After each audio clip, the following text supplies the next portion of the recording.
the experience of our brothers in Indochina, the experience of our brothers in the Philippines, in India, in many parts of Asia and Pacific, makes us very, very aware of the need for wise and benevolent leadership.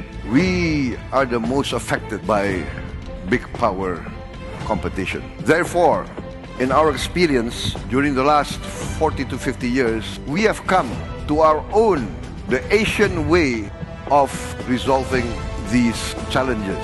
We have decided that our common experience of being dominated, of being enslaved, of being exploited, forces us now to strive to create a peaceful environment, an environment of friendship.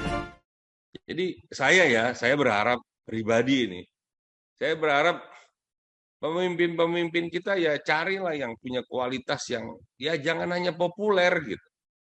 Saya jujur mengatakan misalnya salah satu ya Pak Prabowo oke dalam hal kemampuan akademis ya, manajerial.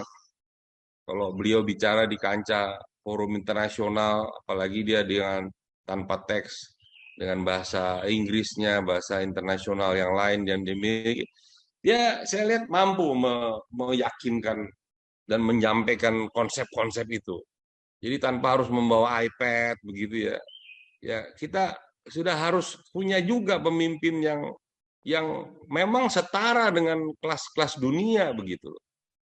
Jadi kalau tidak ya kita hanya untuk apa pemilunya gitu. Habis 100 triliun lebih, untuk apa gitu. Hanya untuk memilih yang ada di dalam survei aja. Terus mau dikemanakan, mau kemana negeri ini gitu. Karena negeri ini 300 juta, 5 tahun lagi udah 300 juta penduduknya.